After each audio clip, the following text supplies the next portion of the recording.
બટાકાવાડામાંથી વંદો નીકળે છે તો પીઝામાંથી ઈયળ પણ નીકળે છે। દાહોદની વાત કરીએ, પીઝા ખાવા ગયેલા ગ્રાહકને કડવો અનુભવ થયો।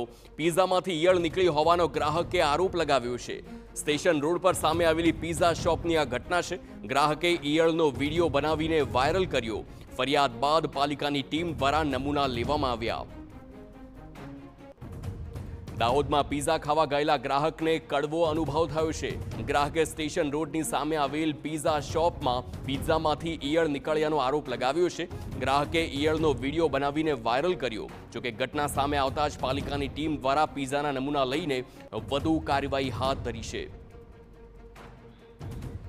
સંવાદદાતા હરીન ચાલિયા ફોનલાઈન પર। હરીન, પીઝામાંથી ઈયળ નીકળવાની ઘટના, શું વધુ વિગતો?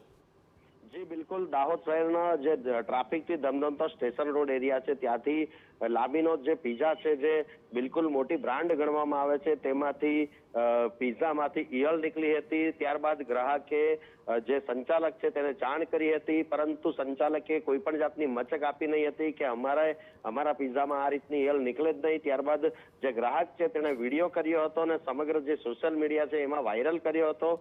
ત્યારબાદ નગરપાલિકાની જે ટીમ છે તેને પણ એ જાગૃત નાગરિકે જાણ કરી હતી।